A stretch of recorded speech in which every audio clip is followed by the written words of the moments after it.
Здравствуйте, друзья! В эфире Геоэнергетика Инфо. Максим Радайкин и сегодняшний мой собеседник Александр Фролов. Здравствуйте! Здравствуйте, здравствуйте. Страны Балтии отсоединяются от российской энергетической сети 8 февраля и на следующий день присоединяются к европейской сети, а до тех пор будут продолжать потреблять электроэнергию из России. Между делом прибалты утверждают, что электроэнергия из России покупается ими по европейским ценам, и удорожания на внутреннем рынке ждать не стоит. Как такое получается, если всем известно, что любая энергетика из России продается по самым дешевым и низким ценам? Александр. Что тут сказать? Отключаться они собирались довольно давно. Предупреждали они заранее. Более того, даже проводились испытания, можно ли вот отключиться. Там, правда, некоторые испытания проводила им Белоруссия в году в 2021, так сказать. Вы говорите, вам не нужна наша электрическая энергия с нашей атомной электростанции? Вы знаете, мы сейчас посмотрим, как будет функционировать энергосистема, если не будет БРЭЛ. Давайте посмотрим, давайте оценим. Вот, там несколько напряглись в этой самой странах Прибалтики, но вроде как пронесло. Что касается цен, действительно, какого-то подорожания ждать, наверное, не стоит при прочих равных условиях. То есть электрическая энергия, которая шла из России туда, была привязана к тем же рыночным инструментам, к которым была привязана электрическая энергия, которая производится и на территории этих стран, и которая поступает из других стран, в частности, из Швеции. То есть, когда мы говорим, что электрическую энергию получали только из России, это не в полной мере корректно, потому как Россия была пусть крупнейшим, но не единственным поставщиком. Даже если Белоруссию мы туда добавим, тоже вот мы вдвоем не были единственными поставщиками. Мы можем увидеть ту же самую Швецию, из которой страны Прибалтики получали электрическую энергию. Это как пример, это не единственная страна, это как пример. Собственно говоря, это объясняет, почему именно к этой вот торговой площадке мы привязаны по нашему ценообразованию. Вот. Но почему я сделал оговорку при прочих равных условиях? Потому что в 2021 году, если память меня не подводит, мы уже наблюдали интересную ситуацию, связанную с холодной зимой. Холодной зимой 2021, начала 2021 года, когда несколько стран Европы, по сути, все страны Европы столкнулись со сложностями в области поставок энергоносителей. Сложности были разного характера. Где-то просто цены были высокие, либо резко возрастало потребление, где-то возникал дефицит. Где-то возникало все это вместе взятое. Но так или иначе сложности были у всех, потому что вдруг ударили холода зимой, ай-яй-яй, кто бы мог подумать, и местами энергосистемы перенапрягались. В частности, Швеция призывала в лице своего руководства, призывала граждан Швеции, или подданных, как там правильнее про них сказать, жителей Швеции, призывали не пользоваться пылесосами, потому что, дорогие друзья, вы же понимаете, пылесос, он, сколько электрической энергии потребляет. Знаете, уже 10 пылесосов подключишь в розетку, и все, и энергосистема страны ляжет. Я, безусловно, шучу, утрирую и все такое прочее, издеваюсь, может быть, немножко над шведами, но, тем не менее, эта ситуация показывает нам следующее, что в случае возникновения какой-то экстраординарной ситуации, при которой, допустим, шведам нужно много электрической энергии оставлять на внутреннем рынке. То есть на экспорт не остается. Литва, например, может остаться без поставок электрической энергии из этой страны.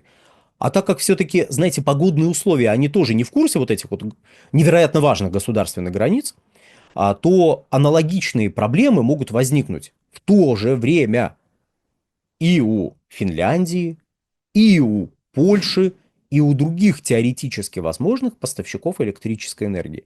То есть может возникнуть, не обязательно, но может возникнуть ситуация после отключения от России и Белоруссии, что странам Прибалтики, как и рядом расположенным государствам, будет не хватать электрической энергии. И, являясь нетто-импортерами электрической энергии, страны Прибалтики могут оказаться в ситуации, когда надо будет использовать веерные отключения. Потому что поставок из других стран не будет. Чисто техническую сторону этого процесса неоднократно разбирал Борис Леонидович в своих видео, поэтому мы здесь просто про рынок и про надежность энергоснабжения с вами говорим. Тут есть еще одно обстоятельство. Обстоятельство, ну, скажем так, Игналинская атомная электростанция. Ныне почившая, ныне несуществующая. И эта электростанция могла бы очень сильно помочь странам Прибалтики в текущей ситуации. То есть, когда они отключаются с 25 года, все, вот в 25 году они пообещали отключиться, они, безусловно, отключатся. И вопрос, еще раз, будет не в цене. Цена формируется вообще, ну, как бы вот там, у них, ближе к ним, чем к нам. Цена – дело десятое в данном случае. Вопрос будет в надежности электроснабжения. А уже надежность электроснабжения оказывает косвенное влияние и на цену тоже. В первую очередь, понятно, на оптовую цену. Потому как, когда вы видите какую-нибудь новость про то, что, а вы знаете, в Европе цены опустились до нуля на электрическую энергию, то это не цены опустились до нуля или там вот ушли в отрицательные значения. Это биржевые котировки на рынке на сутки вперед ушли вот к таким значениям.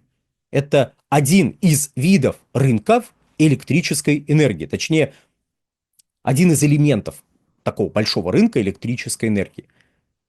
Может такое происходить? Может. Ну, в смысле, до нуля. Могут ли уходить вот эти котировки? Могут.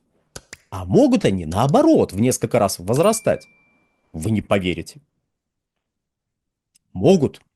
Притом за последние года 3, а то и 4, потому что я еще раз обращаю внимание, с большими проблемами только за последнее время столкнулись в начале 2021 года. Ну вот, начало 2021 года, собственно, у нас осталось тут месяца, буквально чуть больше месяца. И вот, пожалуйста, мы можем отпраздновать 4 года после того, как вот 4 года с момента, как какие-то проблемы стали назревать, и там через 3 месяца в феврале мы с вами можем отпраздновать, совершенно точно отпраздновать, если сильно захотим, 4 года с момента, как большие проблемы и в Техасе возникли, и в Испании, в Германии, в странах Прибалтики, в странах скандинавских и прочих странах в северном полушарии возникли из-за резкого похолодания. Вот. В это время котировки возрастают. Как это неудивительно. Я понимаю, это может шокировать, но почему-то у нас реже публикуют новости о ситуациях, когда котировки вдруг выросли. А чаще, знаете, рассказывают, вы знаете, вот представляете, как по уму у них все организовано. Ушли в отрицательные значения. В смысле по уму организовано, если что-то в отрицательные значения уходит. А, простите, производитель электрической энергии, он деньги как должен получать? То есть вы произвели, я сейчас очень сильно утрирую, но, скажем так, вот то, что я сейчас скажу, надо воспринимать как иллюстрацию. То есть вы произвели какой-то товар, а потом приплачиваете покупателям, чтобы он у вас этот товар забрал. По уму, по невероятному уму у вас все организовано в такой ситуации. И вот, проблема для Прибалтики именно в этом, возможном дефиците. И возвращаясь к вопросу про Игналинскую атомную электростанцию, которую я здесь упомянул, она бы очень пригодилась. Потому как, ну вот ее начали там в 2009 примерно году закрывать, закрыли. Она позволяла региону быть ну конкретно Литве, быть нетто-экспортером электрической энергии. Если бы эта атомная электростанция работала, то вопросов про отключение от БРЭЛ было бы в разы меньше. Беспокойство по поводу отключения от БРЭЛ было бы в разы меньше, просто потому что вы совершенно точно себя можете снабдить электрической энергией. Более того, вы ее даже продаете куда-то за рубеж. А сейчас вопросы есть. Потому что после закрытия этой атомной электростанции, потому что это чернобыльский проект, а это ой-ой-ой, ее надо быстренько закрыть. А на этом месте построить какую-нибудь другую атомную электростанцию, как обещали господам в Прибалтике. Кстати, как дела у этой другой атомной электростанции, которую вы строите уже сколько?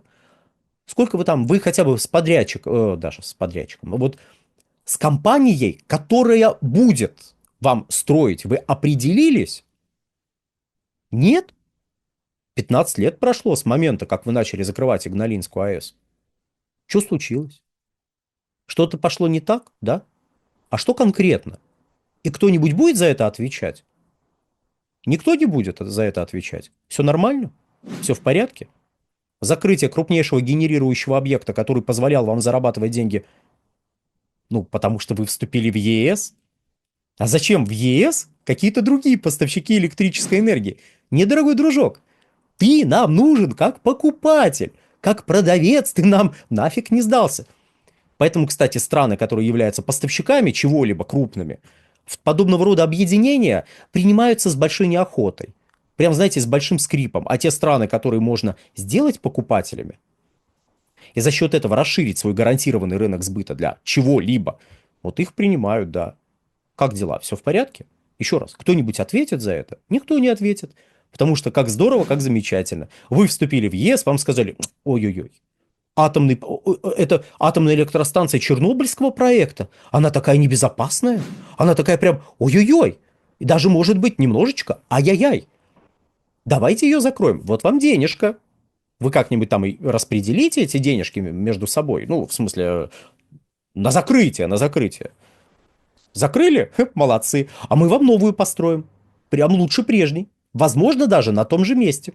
Ну или рядом. Где? Кстати, ну хорошо, атомная электростанция, это дело такое, знаете, не быстрое. За 15 лет, ну как определиться вообще с таким проектом? Тут, знаете, другие европейские страны десятилетиями шли к реализации. А вы чем лучше других? Так что нормально. Вот сейчас еще немножечко посидите, подумайте.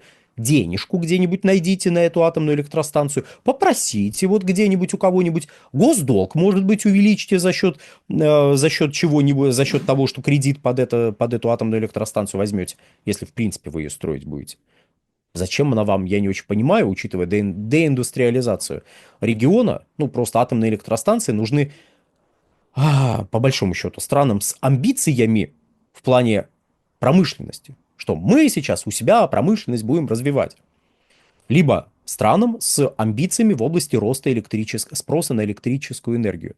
Прибалтика ни первым, ни вторым не является. Ни Литва, ни Латвия, ни Эстония. Ни с точки зрения... Я никого не хочу обидеть, правда, честно. Я понимаю, что сейчас уже в комментариях там, кто до этого дослушал, все пишут, ага, вот они дураки. Это не дураки. Это яркий пример. Эти люди ничем от вас не отличаются.